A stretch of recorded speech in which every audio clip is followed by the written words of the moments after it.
ஸ்டாலின் ஐயா அவர்கள் முன்னாடியே வந்து பிரேமலதா மேம் பேசுனது எவ்வளோ வைரலாக போயிடுச்சுன்றது நமக்கு தெரியும். என்ன இங்கே ஒரு குறை, பெண்களுக்கு தொடர்ந்து பாலியல் வன்கொடுமை, வேற என்ன குறை?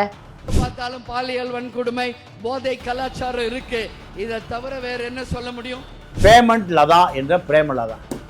இப்போ அந்த அம்மா ஒரு ப்ரொஃபஷனல் அரசியல்வாதியே அல்ல. பாதிக்கப்பட்ட பெண்களுக்காக கொஞ்சம் யோசித்திருந்த இந்த வார்த்தை வந்திருக்காரு. அது பற்றியெல்லாம் யோசிக்கிறதே இல்லை. ஸ்டாலின் என்ன பண்ணுறாரு, விஜய் அரசியலுக்கு வந்த பிறகு விஜயை தொடர்ந்து எதிர்த்து பிரச்சாரம் பண்ணுவதற்கு தேர்தல் நேரத்தில் 10 பேர் வந்து விஜயகாந்த் உடைய ஆட்கள் வந்து என்ன பண்ணுறான், கல் எடுத்து விடுறான். யார் வீட்டு மேலே? வடிவேல் வீட்டு மேலே. நீ கேப்டன், கப்பல் தண்ணியில் முதக்கும், நீயும் தண்ணியில் தான் முதக்கிற, ரெண்டுமே கேப்டன் தான். இப்படி ஆரம்பித்த விமர்சனம் தான். தமிழர்களுக்கான அடையாளமான ஒரு கட்சின்னு சொல்ல முடியுமா? எந்த கட்சியுமே இல்லை. 2014 விஜயகாந்தை பகைத்து கொண்டு ஜெயலலிதாவுக்கு விஜயகாந்துக்கு பெரிய சண்டை எதனால தெரியுமா? இந்த கட்சியாவது மக்கள் நலன், மக்களுக்காக யோசிக்கக்கூடிய ஒரு தலைமையை பெற்றிருக்கக்கூடிய கட்சி எந்த கட்சியுமே இல்லை. கற்பழிப்பு நடக்கத்தாயா செய்யும், கஞ்சா குடிக்கத்தாயா செய்வான். இதெல்லாம் ஒரு பெரிய விஷயமா? 100 கற்பழிப்பு ஒரு 75 மாறும், அவ்வளோதான். 25 குறைச்சிடுவோம். தென்னா வெட்டா திமுறா அப்படியே தமிழ்நாட்டுடைய பெரிய தலைவி ஜெயலலிதாவை விட, கோல்டா மேயரை விட, மார்க்கெட் தாச்சரை விட, இமால்டாவை விட பெரிய தலைவி. முட்டாப்பைய, மொத்த முட்டாப்பைய. சூடு கேரளாவில் பேசிட்டு நம்ம வெளியேற முடியுமா? திமிரு பிடித்த ஆட்கள் தான் வேணும்னு திமுக நம்புதுன்னா அண்ணாதுரை வந்தாலும் காப்பாற்ற முடியாது, பெரியாரே வந்தாலும் காப்பாற்ற முடியாது.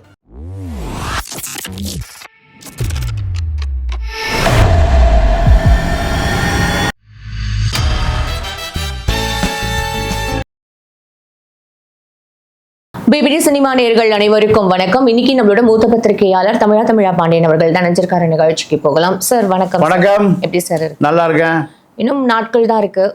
பேசி நம்ம வந்து இப்போ இந்த அரசியல் களம் எவ்வளவு சூடு பிடிச்சிருக்குன்றது நமக்கு தெரியும். இது நடுவில் நேத்தி ஒரு கூட்டத்தில் ஸ்டாலின் ஐயா அவர்கள் முன்னாடியே வந்து பிரேமலதா மேம் பேசுனது எவ்வளவு வைரலாக போயிடுச்சுன்றது நமக்கு தெரியும். என்ன இங்க ஒரு குறை, பெண்களுக்கு தொடர்ந்து பாலியல் வன்கொடுமை, வேற என்ன குறை? இங்க தொடர்ந்து வந்து மதுவும் போதையும், அது மட்டும் தான் இருக்கு. இது தவிர வேற என்ன இங்க குறை இருக்கு அப்படின்னு சொல்ற அவ்வளவு கேஷுவலா ஒரு வந்து இத்தனை பேர் நடுவில் அந்த ஒரு கூட்டத்துல சொன்னது இன்னைக்கு அவங்களை எந்த அளவுக்கு வந்து ட்ரோல் பண்றாங்களா, இல்ல ஒரு பக்கம் அவங்கள வந்து இல்ல இவங்க வந்து ஒரு துரந்தர், இவங்க வந்து ஒரு துரந்தர் லதா, இவங்க வந்து ஹேமலதால இவங்க ஒரு அம்ச லதா அப்படின்னு சொல்லிட்டு அவங்களுக்கு எதிர இருக்கிற கட்சிங்க எல்லாம், முக்கியமா டிவிக்கு அதிமுக எல்லாம் அவங்களை கொண்டாடிட்டு இருக்காங்க. சார் பிஜேபி எல்லாம் ட்வீட்டே போட்டாச்சு, இவங்க தான் வந்து ஒரு துரந்தர் சூப்பர் அப்படின்னு சொல்லிட்டு. இது என்ன சார் இது ஒரு மேடையில், அதுவும் ஸ்டாலின் ஐயா அவர்கள் முன்னாடி இப்படி ஒரு ஸ்டாலின் சொல்லுமா? ஸ்டாலினுக்கு யார் ஐயா? ஸ்டாலினோட ஐயா வந்து முத்துவேலார் தான் அவருடைய ஐயா. ஸ்டாலின் தமிழ்நாட்டு முதலமைச்சர் ஸ்டாலின் ஐயானா ஸ்டாலின் அப்பா கருணாநிதி, அவங்க அப்பா முத்துவேலார். அவரை சொல்றீங்களா? ஸ்டாலினை சொல்லுங்க. சிஎம் ஸ்டாலின் அவர்கள் இந்த மாதிரி பேசுனது இப்போ பயங்கர ஒரு ட்ரோல் மெட்டீரியலாக தான் சார் இதை பார்க்கப்படுது.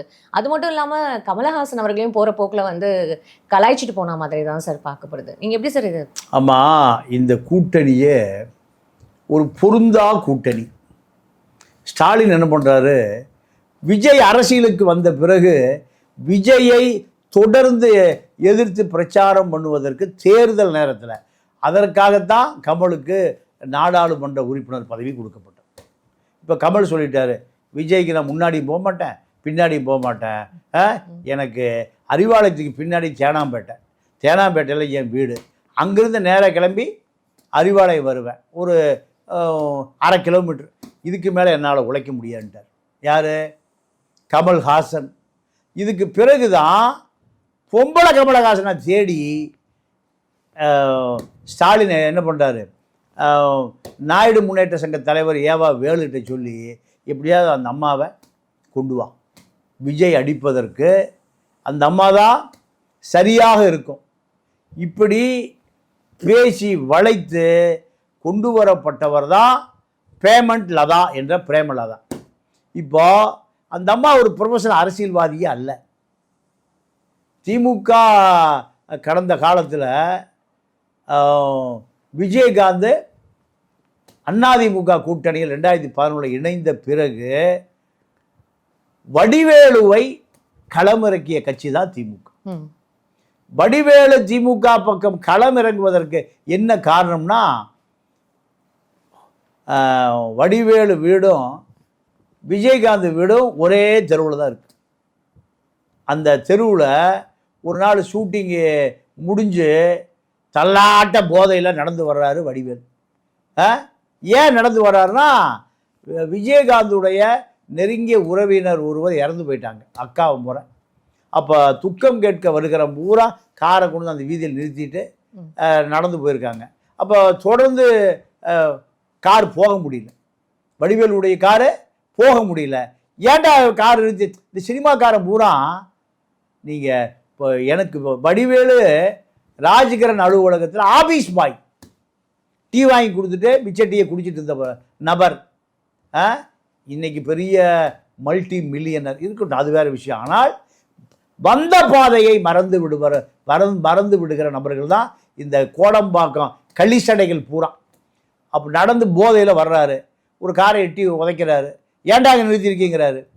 திமிரு, பண திமிரு. ஒரு நாளைக்கு 20 லட்ச ரூபா பில் கேட்ஸு கூட இந்த சம்பளம் கிடையாது. இந்த முட்டாப்பைய தமிழை ஒரு நாளைக்கு இந்த முடி வச்சிருப்பார், என்ன பேர், யோகி பாபுக்கு ஒரு நாளைக்கு 20 லட்ச ரூபா சம்பளம். 20 லட்சம். அப்போ இந்த திமிர் பிடிச்ச கூட்டம் அப்படியே தென்னாவட்டா தான் இருக்கும். நடந்து வருகிற பொழுது காரை எடுக்க சொல்கிறாரு, காரை உடைக்கிறாரு. ஏதோ கல் எடுத்து ஒரு காரை உடச்சி விட்டார். அது விஜயகாந்துடைய நெருங்கிய உறவினருடைய கார். அவர் வீட்டுக்கு முன்னாடி நிற்குது, வடிவேல் வீட்டுக்கு முன்னாடி நிற்குது. வீட்டுக்கு போயிடுறாரு. இந்த தகவலை விஜயகாந்த் சொல்கிறாங்க. என்னென்னு போய் கேட்டு வாங்கடான்னு 10 பேர் அனுப்புகிறாரு. 10 பேர் வந்து விஜயகாந்த் உடைய ஆட்கள் வந்து என்ன பண்ணுறான், கல் எடுத்து விடுறான். யார் வீட்டு மேலே? வடிவேல் வீட்டு மேலே. வடிவேலுடைய பள்ளிக்கூடத்தில் படிக்கிற ஒரு பொண்ணு தலையில் பட்டு மண்டை உடைஞ்சு ஆஸ்பத்திரிக்கு போய் அந்த முடியை பூரா எடுத்து தையல் போட்டு, இது வடிவேலுக்கு பெரிய மன உளைச்சல். நேராக கருணாநிதிட்டு போய் சரண்டர் ஆயிடுறாரு. கருணாநிதிட்டு போய் சரண்டர் ஆன பிறகு கருணாநிதி அழகிரிட்டு அனுப்பி விடுறாரு. அப்போ தான் ஆட்டத்தை ஆரம்பிக்கிறாரு வடிவேல். ஏண்டா இன்னும் எதுக்குடா நீ கேப்டன், கப்பல் தண்ணியில் முதக்கும், நீயும் தண்ணியில் தான் முதக்கிற, ரெண்டுமே கேப்டன் தான். இப்படி ஆரம்பித்த விமர்சனம் தான் 10 ஆண்டு காலம் அதிமுக ஆட்சி காலத்தில் விஜயகாந்த எவ்வளவு தரைக்குறவாக பேச முடியுமோ திமுக மேடைகளில் விஜயகாந்த பேசியவர்கள் தான் இந்த திமுக. இப்போ அதே மேடை தெலுங்கு மைனாரிட்டி மக்களுடைய ஓட்டு பூரா அப்படியே திமுக கொண்டு வர வேண்டும். என்ன யோசனை? அட்டையில் பாலம் கட்டின பழைய பஸ் கண்டக்டரு ஏவா வேலு நேராக நான் தெலுங்கில் பேசி கொண்டு வந்துடுறேன்.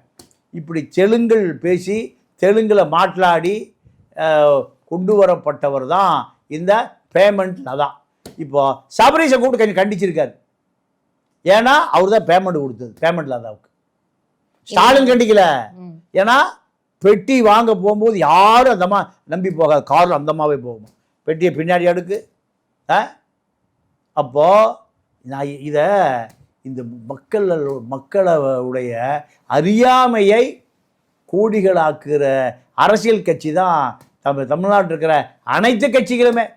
ஒரு கட்சியாவது தமிழர்களுக்கான அடையாளமான ஒரு கட்சின்னு சொல்ல முடியுமா? எந்த கட்சியுமே இல்லை. இன்னும் திமுக ஊழலுக்கு துணை போகிற ஒரு கூட்டணி, இந்த பக்கம் அதிமுக ஊழல் பாஜக ஊழலுக்கு துணை போகிற கூட்டணி. இதுதான் தமிழ்நாட்டு அரசியல். எந்த கட்சியாவது மக்கள் நலன், மக்களுக்காக யோசிக்கக்கூடிய ஒரு தலைமையை பெற்றிருக்கக்கூடிய கட்சி எந்த கட்சியுமே இல்லை. இப்போ விஜயகாந்துடைய அரசியல், விஜயகாந்துடைய மனைவி பிரேமலதாவுடைய அரசியல் பணம் அடி வாங்குவதற்கு, கோடிகளை குவிப்பதற்காக வைக்கப்பட்டிருக்கிற ஒரு அமைப்பு. இந்த அமைப்பு சார் அப்படி இருக்கும்போது இல்லை சார், இப்போ பிரேமலதா மேம் வந்து அந்த மேடையில் அப்படி பேசிட்டாங்க, எதுவுமே ரியாக்ட் பண்ண முடியாம வந்து தவிச்ச மாதிரி இருந்தது இல்லை சார்? எல்லாரும் அதிர்ச்சியம் வேலு அப்படி பார்க்குறாரு, ஸ்டாலின் அப்படி பார்க்குறாரு, என்ன இது மேடம் என்ன இப்படி இந்த அம்மா சொல்லுதுன்னு. அந்த அம்மா பொறுத்த வரைக்கும் விஜயகாந்த் மரணத்துக்கு போராடி கொண்டு இருக்கிற பொழுது அந்த அம்மா ஸ்ட்ரெச்சரில் கண்ணாடி கூலிங் கிளாஸை போட்டு ஸ்ட்ரெச்சரில் படுக்க வச்சு கொண்டு வந்து கல்யாண மண்டபத்தில் தன்னை பொதுச் செயலாளராக முடிசூட்டி கொண்ட ஆள் தான் இந்த பேமெண்ட்டில் தான். அப்போது இங்கே 14% ஜெயலலிதாவால் உருவாக்கப்பட்ட போலி கூட்டணி தான் மக்கள் நல கூட்டணி. 2011 2000 கோடி கொடுத்து விஜயகாந்த் விலைக்கு வாங்குது. அதன் பிறகுதான் திமுக அந்த தேர்தலில் தோல்வி அடைகிறது. அப்போ அடுத்து 2014 விஜயகாந்தை பகைத்து கொண்டு ஜெயலலிதாவுக்கு விஜயகாந்துக்கு பெரிய சண்டை எதனால தெரியுமா? 2014 ஆட்சி வந்தாச்சு, இவருக்கு எதிர்கட்சி, பிடபிள்யூ கான்ட்ராக்ட் வேணும்னு இந்த அம்மா ஒரு பெரிய பட்டியலை கொடுத்து அனுப்புது. சசிகலா அது வந்து பெரிய பேமெண்ட்டில் தான். சசிகலா 10% 100 கோடி ரூபா கான்ட்ராக்டாக 10 கோடி ரூபா முதல்ல வந்து கொடுங்க, நான் உங்களுக்கு பிடபிள்யூ கான்ட்ராக்ட் தர்றேன். அப்போ அந்த அம்மா சொல்லுகிற பொழுது எங்களால ஆட்சியே நிற்கிது, நாங்கள் தேமுதிக ஓட்டு போடலைன்னா 2011 அதிமுக ஆட்சிக்கே வந்திருக்க முடியாது. இப்படி சொன்ன பிறகு 10% கொடுத்தா பிடபிள்யூ ஹைவேஸ் கான்ட்ராக்ட் கொடுப்பேன், இல்லை உங்களை விட அவங்க சீனியர் கொள்ளையடிப்பதில். அப்போ இந்த சண்டை தான் விஜயகாந்த் ஜெயலலிதா சண்டையாக மாறுகிறது. எல்லாம் எது பைசா, கோடிகள், கோடி. இந்த கட்சி ஒரே நேரத்தில் ஜெயலலிதாவிட்ட இருந்து அதுக்கு பிறகு வெளியேறி மக்கள் நல கூட்டணியை உருவாக்குவதற்கு ஜெயலலிதா போட்ட அந்த காசு தான் மக்கள் நல கூட்டணியாக மக்களை பிரித்து அதிகாரத்துக்கு மீண்டும் ஜெயலலிதா வருவதற்கு உறுதுணையாக இருந்தவர் தான் இந்த விஜயகாந்தும் பிரேமலதாவும். சார் ஒரு கேள்வி சார், இப்போ இந்த பிரேமலதா அவங்க வந்து மேடைக்கு மேடை எப்படி பேசுவாங்கன்றது தொடர்ந்து நம்ம இதை பார்த்துட்டு தான் வரோம். இந்த விஷயம் அவங்க வந்து தெரியாம எப்படி சார் பேசியிருப்பாங்க? இல்லைம்மா, இதை தெரியாமல் பேசுகிறான்னு சொல்றவர்களுக்கு தான் தெரியாத ஆளுங்க, அவனுக்கு தான் அறிவில்லை, சொல்ற ஆளுக்கு தான். தென்னா வெட்டா திமுறா அப்படியே தமிழ்நாட்டுடைய பெரிய தலைவி ஜெயலலிதாவை விட, கோல்டா மேயரை விட, மார்க்கெட் தாச்சரை விட, இமால்டாவை விட பெரிய தலைவி, முட்டாப்பைய, மொத்த முட்டாப்பைய, சூடு. கேரளாவில் பேசிட்டு நம்ம வெளியேற முடியுமா? இப்படி பேசிட்டு கேரளாவில் ஒரு மேடையில் இப்படி பேசிட்டு நம்ம மேடை விட்டு இறங்கிட முடியுமா? இங்கே காலில் விழுவாங்க. அப்படியே பிரேமலதா வரும்போது ஆளுக்கு 100 ரூபா கொடுத்தா அப்படியே 1000 பேர் விழுந்து கிடப்பான். அதனால ஏறி நடந்து போகலாம். மானம் கெட்ட பயிலுவோம். தமிழ்நாடு தான் கேவலத்துக்கு ஒட்டுமொத்தமான விதையே தமிழ்நாடு தான். ஒரு பெண்ணா இருக்காங்க, அவங்களே ஒரு மேடையில இங்க என்ன பெண்களுக்கு என்ன பெருசா இங்க இல்ல, பெண்களுக்கு பாலியல் வன்கொடுமை நடந்துட்டு தான் இருக்கு. பெண்களுக்கு ஒரு சாதாரண விஷயமா இதெல்லாம் நடக்கத்தாங்க செய்யும். இந்த பக்கம் போதை அடிக்கத்தான் செய்வான், ட்ரக்ஸ் அடிக்கத்தான் செய்வான், கஞ்சா அடிக்கத்தான் செய்வான், அபின் அடிக்கத்தான் செய்வான், பெத்தப்பட்டன் அடிக்கத்தான் செய்வான், ஹெராயின் எல்லாம் இருக்குமையா. இந்த பக்கம் பாலியல் எல்லாம் இருக்கும். இப்படி அப்ப அந்த அம்மா இந்த இருமா பாதிக்கப்பட்ட பெண்களுக்காக கொஞ்சம் யோசித்திருந்தா இந்த வார்த்தை வந்திருக்காது. அது பற்றியெல்லாம் யோசிக்கிறதே இல்லை. 40 வயசாச்சு 2 மகாதேவன் சகாதேவன்களுக்கு பெத்த தாயாக இருந்து அந்த பசங்களுக்கு ஒரு திருமணம் செய்து வைக்க முடியல. இவ்வளவு வாய் இந்த பொம்பளை பேசுகிறேன். நான் இப்போ எனக்கு தெரிஞ்ச ஒரு 10,000 கோடி பணம் இருக்குது. 10,000 கோடி சாதாரண ஒரு சுகர் ஃபேக்ட்ரி கிளார்க்குடைய மகளாக வாழ்க்கை ஆரம்பித்து ஸ்காலர்ஷிப்பில் படித்து ஸ்போர்ட்ஸ் கோட்டாவில் பள்ளிக்கூடம் கல்லூரிக்கு போன இந்த பேமெண்ட்டில் தான் இன்றைக்கி 10,000 கோடி. அப்போது திமிரு வரத்தானே செய்யும். வாய்க்கொழுப்பு விஷயலையில் வடிதுன்னு சொல்லுவாங்க. அந்த திமிரு வரத்தானே செய்யும். அப்போது இது போன்ற களிச்சடைகளுக்கெல்லாம் இங்கே தான் தமிழ்நாட்டில் தான் அரசியல் மேடை. கற்பழிப்பு நடக்கத்தாயா செய்யும், கஞ்சா குடிக்கத்தாயா செய்வான். இதெல்லாம் ஒரு பெரிய விஷயமா? அது மட்டும் தானே இப்ப அவர் பேர்ல அண்ணன் பேர்ல ஒரு குறையா இருக்கு. இன்னொரு வாட்டி நீங்க சான்ஸ் கொடுத்தீங்கன்னா அதெல்லாம் கொஞ்சம் குறைப்போம். 100 கற்பழிப்பு ஒரு 75 மாறும், அவ்வளோதான். 25 குறைச்சிடுவோம். இங்கே மாணவன் பூரா இப்போ கஞ்சா அடிச்சுட்டு கஞ்சா மாத்திரை போட்டுருக்கான். அதை கொஞ்சம் குறைப்போம், அவ்வளோதான்.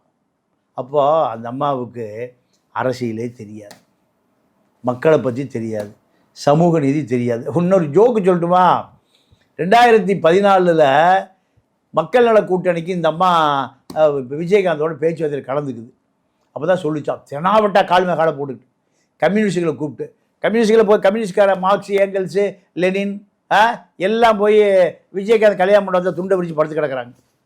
மார்க்ஸோட தியாகம் பண்ண, லெனின் ஏங்கிள்ஸோட தியாகம் பண்ண, கம்யூனிஸ்ட் கட்சியெல்லாம் நாசமாக போச்சு. அப்போது அந்த அம்மா சொல்லிச்சான், நம்ம கூட்டணியில் பிஜேபி கொண்டு வந்துருவோன்னு, இந்த கூட்டணியில் பிஜேபி கொண்டு வந்துருவோன்னு தான்.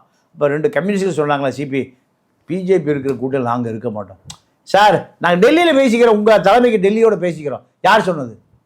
பிரேமலதா தான்.